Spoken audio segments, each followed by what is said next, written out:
그날 오후 집안은 기분 나쁠 정도로 고요했다. 부모님은 형 부부의 계속된 불임, 시술 실패로 인한 우울함을 달래주겠다며 형과 함께 근교 사찰로 기도를 떠났다. 24살, 제대한 지 얼마 안 된 나의 몸은 주체할 수 없는 혈기로 가득 차 있었다. 작은 방의 공기는 텁텁했고 나는 핸드폰 속 여배우의 신음소리에 모든 감각을 집중하고 있었다. 하, 하, 짐승 같은 숨소리가 방 안을 메웠다. 절정을 향해 치닫는 순간 내 손놀림은 더욱 가팔라졌다. 이야기를 시작하기 전에 잠시만 부탁드립니다. 이 채널이 마음에 드셨다면 구독과 좋아요로 응원해 주시면 큰 힘이 됩니다. 여러분의 작은 관심이 더 좋은 이야기로 보답하는 원동력이 됩니다. 감사한 마음으로 정성껏 준비하겠습니다.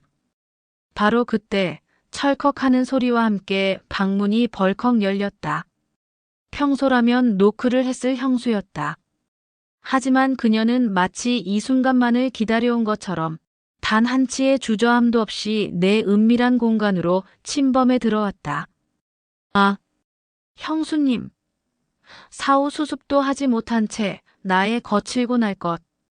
그대로의 남성성이 형수의 커다란 눈망울에 정면으로 노출되었다. 수치심에 심장이 터질 것 같았다. 하지만 형수의 반응은 상상을 초월했다. 그녀는 비명을 지르지도 눈을 돌리지도 않았다. 오히려 그 촉촉하고 서글서글한 눈으로 내 몸의 가장 추잡한 구석까지 훑어내리며 천천히 다가왔다. 진수 씨, 당황할 거 없어. 나 다 알고 들어왔으니까.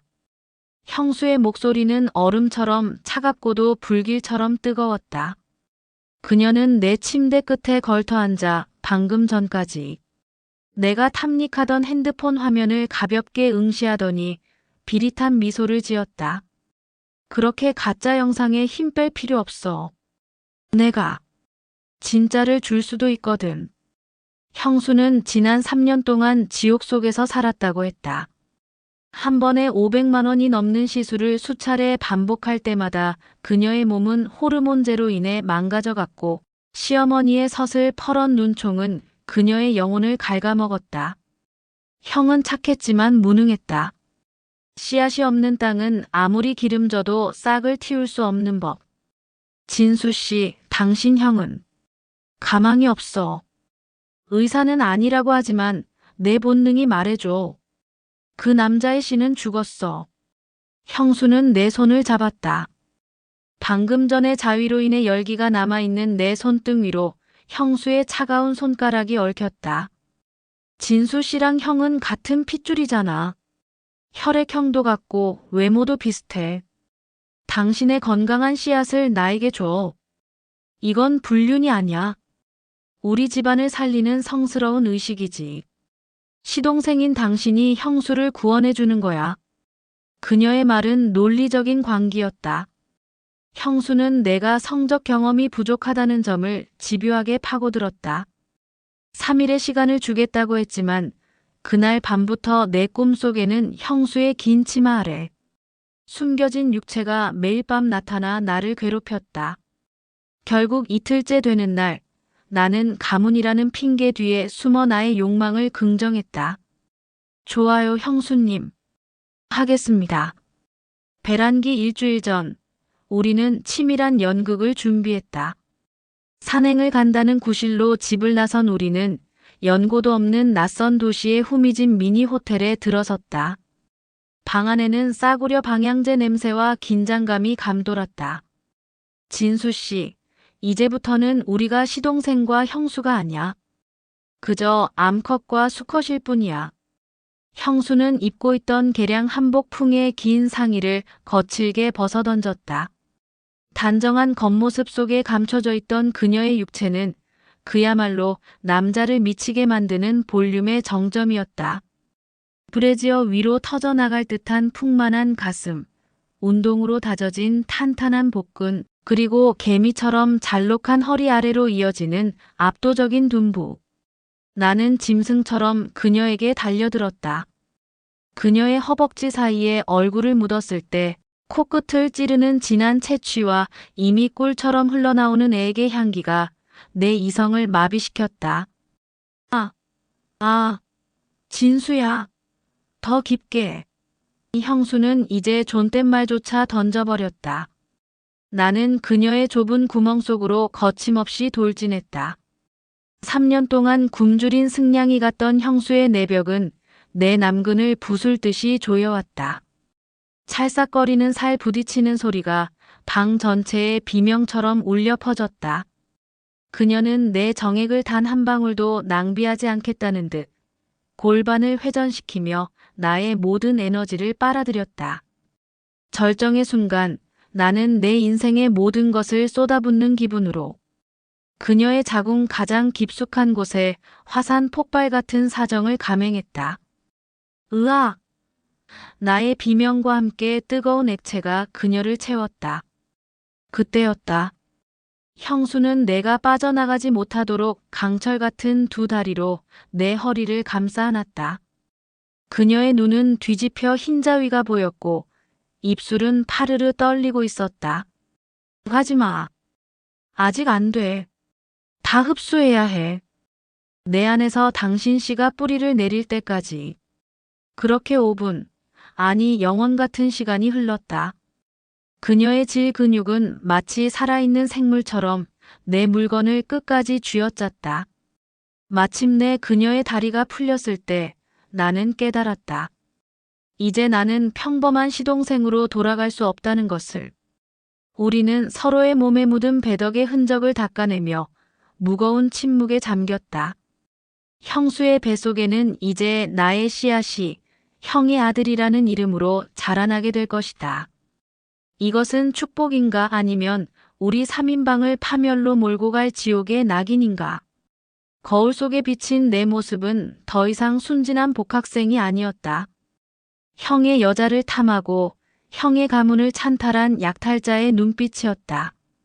그리고 그 옆에서 옷을 추스르는 형수의 입가에는 승리자의 섬뜩한 미소가 걸려 있었다. 진수야, 들었니? 내 형수가 드디어 아이를 가졌단다. 아버지는 태어나서 가장 환한 미소를 지으며 거실에서 만세를 불렀다. 형은 감격에 겨워 말을 잇지 못한 채 형수의 손을 꼭 잡고 눈물을 흘리고 있었다. 그 광경을 지켜보는 내 속은 시커먼 타르가 들이부어진 듯 타들어갔다. 형수는 수줍은 듯 고개를 숙이고 있었지만 찰나의 순간 나를 향해 쏘아 올린 눈빛은 승리자의 그것이었다. 진수 씨, 삼촌 되는 거 축하해요. 이 아이 삼촌 닮아서 아주 씩씩하게 태어날 것 같아. 형수의 목소리는 다정했지만 내 귀에는 내 씨앗이네. 안에서 무럭무럭 자라고 있어라는 속삭임으로 들렸다. 형은 아무것도 모른 채 내 어깨를 툭 치며 진수야, 내가 산행 데리고 가서 기운을 불어넣어준 덕분이다라며 고맙다는 말까지 내뱉었다. 그 무지함이, 그 순진함이 나를 구역질 나게 만들었다. 사건은 임신 3개월 차에 접어들면서 본격적으로 일어났다.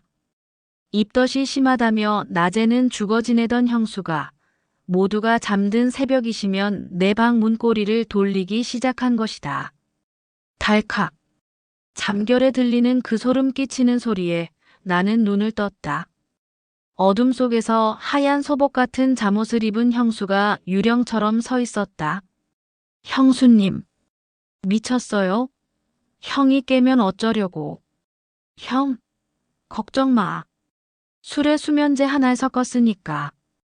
죽은 듯이 자고 있어. 형수는 주저없이 내 이불 속으로 파고들었다.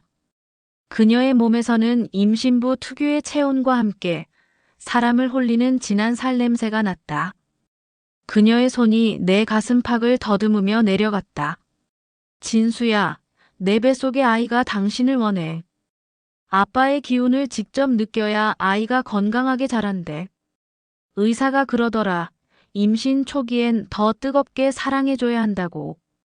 그것은 명백한 거짓말이자 궤변이었다. 형수는 아이를 핑계로 나라는 존재를 완전히 소유하려 들었다. 그녀의 입술이 내 귀를 깨물며 낮게 읊조렸다. 당신 형은 나를 만질 때마다 죄인 같았어. 하지만 당신은 달라. 당신은 이 아이의 진짜 주인이잖아. 어서 당신의 그 뜨거운 기운을 아이에게 나눠줘. 형수의 집착은 갈수록 대담해졌다. 그녀는 이제 집안 곳곳에서 나를 압박했다. 어머니가 주방에서 과일을 깎고 있을 때 식탁 밑으로 자신의 맨발을 뻗어 내 가랑이 사이를 문질렀다. 나는 소스라치게 놀라 과일을 떨어뜨렸지만 형수는 아무렇지 않게 어머, 진수 씨가 요즘 공부하느라 기운이 없나 보네라며 생긋 웃었다. 화장실에서 샤워를 하고 있으면 그녀는 어느샌가 문을 열고 들어와 내 몸에 물기를 닦아주겠다며 수건을 빼앗았다. 형수님, 제발 그만하세요. 나 정말 미칠 것 같아요. 미쳐? 아니, 넌 이미 나한테 중독됐어. 봐, 입으로는 싫다면서 내 몸은 벌써 나를 맞이할 준비가 됐잖아. 그녀는 내 앞에 무릎을 꿇고 남편의 동생이자 자기 아이의 생부인 나의 상징을 입에 담았다. 벽 하나 너머에서 형이 TV를 보고 있는 소리가 들려오는데 나는 형수의 입안에서 터져나오는 쾌락을 참아내느라 입술을 피가 나도록 깨물어야 했다. 그녀는 내가 괴로워할수록 더 즐겁다는 듯 눈을 치켜뜨고 나를 올려다보며 탐욕스럽게 나를 탐닉했다. 내가 그녀를 멀리하려 할 때마다 형수는 동리를 드러냈다. 진수 씨, 당신이 나를 거부하면 나는 이 아이가 누구 아이인지 온 가족 앞에서 말해버릴지도 몰라. 그럼 당신은 형을 배신한 짐승이 되고 부모님은 뒷목 잡고 쓰러지시겠지. 당신 인생은 거기서 끝이야. 그것은 달콤한 유혹 끝에 숨겨진 잔인한 협박이었다. 나는 이제 그녀의 시동생이 아니라 그녀가 휘두르는 비밀이라는 채찍에 길들여진 노예가 되어가고 있었다. 형수는 매일 밤 내 방에서 사정할 것을 요구했다. 그녀는 내 정액이 뱃속의 태아에게 영양분을 공급한다는 미신적인 확신에 사로잡혀 있었다. 그녀는 내 위에 올라타 허리를 돌리며 땀방울을 내 얼굴에 떨어뜨렸다. 아, 진수야, 넌 평생 내 거야. 이 아이가 내 얼굴을 쏙 빼닮아 태어나는 순간 넌 영원히 이 집안의 죄인으로 내 옆에 묶여있게 될 거야. 그녀의 웃음소리가 어두운 방 안을 가득 채웠다. 나는 그녀의 풍만한 가슴에 얼굴을 묻은 채 울부짖었지만 나의 하반신은 그녀의 리듬에 맞춰 파멸의 춤을 추고 있었다. 창밖의 달빛마저 우리 두 사람의 배덕한 그림자를 비웃는 듯 차갑게 내려다보고 있었다. 10달의 기다림 끝에 집안에 아이의 울음소리가 울려 퍼졌다. 아버지는 내가 끊길 뻔한 집안에 손귀한 아들이 태어났다며 조상님께 절을 올렸고 형은 세상을 다 얻은 표정으로 아이를 품에 안았다. 하지만 나는 산부인과 복도 끝 어둠 속에서 차마 그 광경을 지켜볼 수 없었다. 진수야, 이리 와서 조카 좀 봐. 너를 쏙 빼닮아서. 아주 미남이야. 형의 그 해맑은 부름은 내 심장을 칼로 후벼 파는 것 같았다. 마지못해 다가간 요람 속에는 갓 태어난 핏덩이가 누워 있었다. 그런데 아이의 얼굴을 본 순간 나는 온몸의 피가 차갑게 식는 것을 느꼈다. 아이는 형을 전혀 닮지 않았다. 서글서글한 눈매, 오똑한 콧날, 그리고 왼쪽 귀 밑에 작은 점까지. 그것은 24년 전 나의 모습이 고스란히 복제된 형태였다. 공포가 엄습했다. 이것은 조카가 아니라 나의 배덕이 빚어낸 움직이는 증거였다. 침대에 누워 나를 바라보는 형수의 눈빛은 섬뜩할 정도로 당당했다. 그녀는 입모양으로 내게 속삭였다. 봤지? 이제 넌 영원히 내 거야. 아이를 낳은 후 형수의 집착은 광기를 넘어 일종의 종교가 되어버렸다. 형이 야근을 하거나 회식을 하는 날이면 형수는 아이를 재운 뒤 어김없이 내 방으로 찾아왔다. 아니, 이제는 대담하게 나를 안방으로 불러들였다. 형수님 미쳤어요? 아이가 바로 옆에 있는데. 조용히 해. 애 아빠가 아빠 방에 들어오는데. 뭐가 문제야? 이 형수는 아이에게 젖을 물리고 남은 가슴을 드러낸 채 나를 유혹했다. 수유로 인해 더욱 풍만해진 그녀의 가슴과 젖비린내가 섞인 묘한 채취는 나를 구역질 나게 하면서도 동시에 거부할 수 없는 원초적인 본능을 자극했다. 진수야 봐. 이 아이가 내 씨를 먹고 자라고 있어. 당신이 도와줘야 해. 내가 빨리 회복해야 아이도 건강해지지. 그녀는 내 손을 끌어당겨 자신의 뜨거운 피부 위에 올렸다. 출산 후에도 여전히 탄력을 유지하고 있는 그녀의 하반신은 나를 집어삼킬 듯 뜨거웠다. 형은 거실에서 아이의 유모차를 조립하고 있거나 아기용품을 정리하고 있을 때 우리는 안방 문을 걸어 잠그고 짐승처럼 서로를 탐닉했다. 형수가 내뱉는 신음소리가 아이의 칭얼거림과 섞여 들릴 때마다 나는 내가 인간이 아닌 괴물이 되어가고 있음을 느꼈다. 파국은 아주 사소한 의심에서 시작되었다. 어느 날 저녁 형은 거실에서 아이를 씻기다가 문득 멈춰섰다. 아이의 발가락 모양이 형과는 전혀 딴판이었고 결정적으로 형과 형수 사이에서 나올 수 없는 희귀한 신체적 특징이 내게서 발견된 것과 일치했기 때문이다. 형의 눈빛이 변하기 시작했다. 평소의 그 순진한 형이 아니었다. 그는 퇴근 후 집에 돌아와도 아이를 안지 않았고 나와 형수를 번갈아 보며 서늘한 침묵을 지켰다. 진수야, 너 귀 밑에 점. 언제부터 있었지?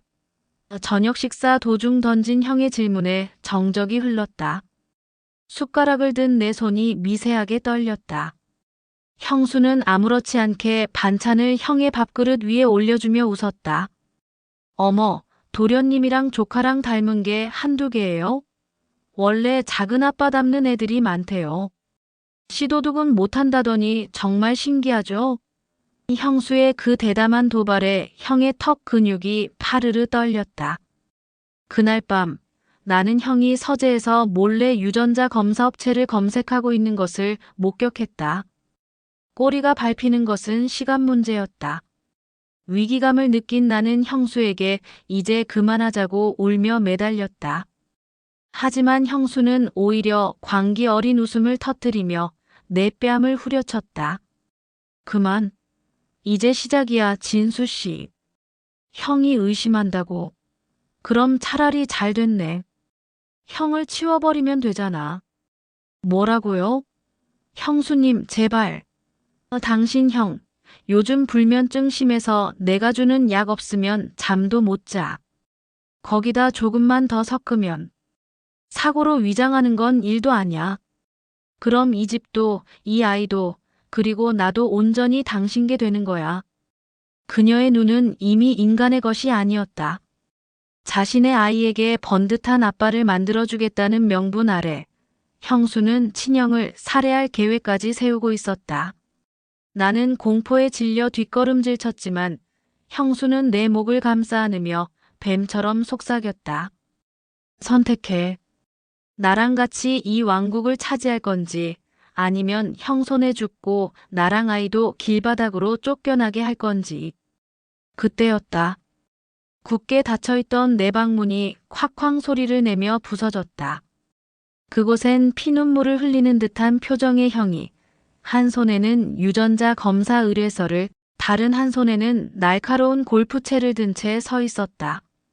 너희들 정말 짐승보다 못한 짓을 했구나.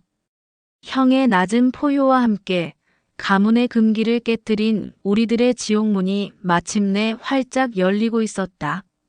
방문이 부서져 나가는 굉음과 함께 형의 포효가 좁은 방 안을 뒤흔들었다. 형의 손에 들린 골프채는 조명빛을 받아 서늘하게 번뜩였고 그의 눈에는 눈물과 살기가 뒤섞여 있었다. 진수 너, 내가 너를 어떻게 키웠는데? 내 아내랑 내 동생이 형의 목소리는 찢어지는 듯했다.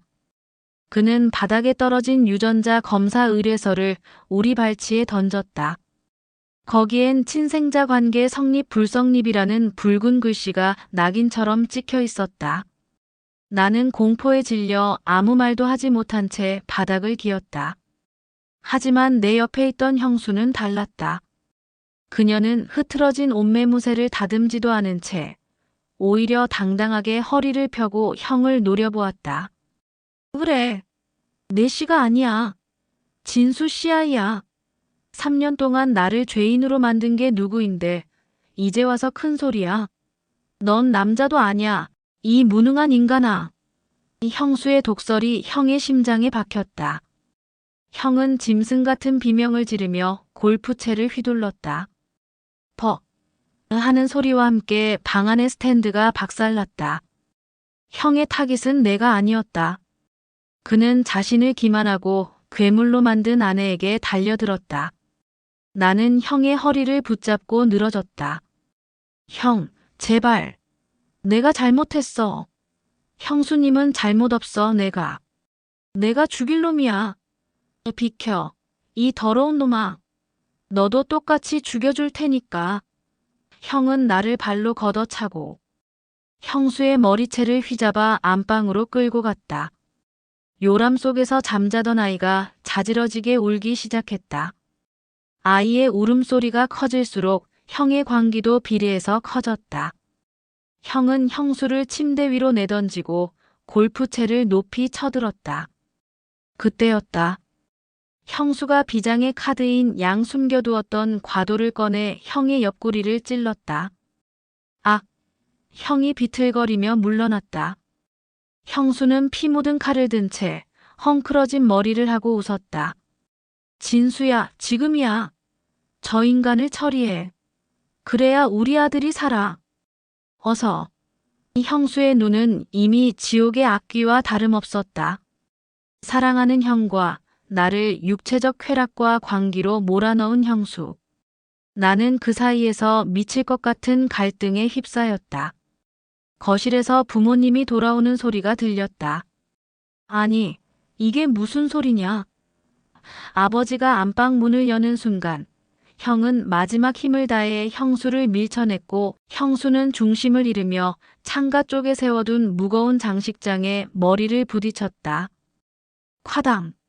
장식장 위에 있던 무거운 도자기들이 형수의 머리 위로 쏟아졌다. 형수는 단 한마디의 신음도 내뱉지 못한 채 즉사했다. 그녀의 하얀 잠옷이 붉은 피로 순식간에 물들어갔다. 형 또한 옆구리에서 흐르는 피를 막지 못한 채 아이의 요람 곁으로 쓰러졌다. 이게 도대체 무슨 일이냐? 아버지는 피바다가 된 방 안과 형의 손에 들린 검사 결과지를 보고 그대로 뒷목을 잡고 쓰러지셨다. 어머니의 비명소리가 아파트 단지 전체를 찢어놓았다. 나는 멍하니 그 자리에 서서 세상을 떠난 형수의 눈을 바라보았다. 죽어서도 그녀는 나를 놓아주지 않겠다는 듯 부릅뜬 눈으로 나를 응시하고 있었다. 사건은 가문의 집단 비극으로 언론에 보도되었다. 형은 기적적으로 목숨을 건졌지만 아내를 살해하려 했다는 죄책감과 배신감에 정신이 완전히 망가져 폐쇄병동에 갇혔다. 아버지는 반신불수가 되어 요양원으로 가셨고 어머니는 매일 밤 나를 향해 내가 우리 집안을 망쳤다며 저주를 퍼붓다 스스로 목숨을 끊으셨다. 나는 홀로 남겨졌다. 그리고 내 손에는 그 지옥 같은 밤의 유일한 생존자, 나의 아들이자 조카인 그 아이가 남겨졌다. 아이가 자랄수록 거울 속의 내 모습은 아이의 얼굴에서 완벽하게 되살아났다. 아이를 볼 때마다 나는 성불하지 못한 형수의 목소리가 들리는 듯했다. 진수야, 봤지? 넌 영원히 내 거야. 이 아이가 내 옆에 있는 한 넌 그날 밤의 침대를 평생 벗어날 수 없어. 나는 이제 매일 밤 술 없이는 잠들지 못한다. 아이의 해맑은 웃음소리는 내게 어떤 음악보다 잔혹한 고문이 되었다. 가문의 혈맥을 잇겠다던 그 오만한 욕망은 결국 가문의 모든 씨를 말려버리고 나라는 껍데기만 남겨둔 채 끝이 났다. 나는 오늘도 아이를 품에 안고 온다. 이것은 사랑이 아니다. 이것은 내 몸속에 흐르는, 그리고 아이의 혈관 속에 흐르는 배덕의 피가 내리는 영원한 형벌이다. 끝까지 함께 해주셔서 진심으로 감사합니다. 이야기가 잠시나마 마음에 여운을 남겼기를 바랍니다. 구독과 좋아요, 알림 설정으로 응원해주시면 감사하겠습니다. 늘 건강하시고 일상 속에 평안과 행복이 가득하시길 진심으로 기원합니다. 다음 이야기에서도 좋은 인연으로 다시 뵙겠습니다. 고맙습니다.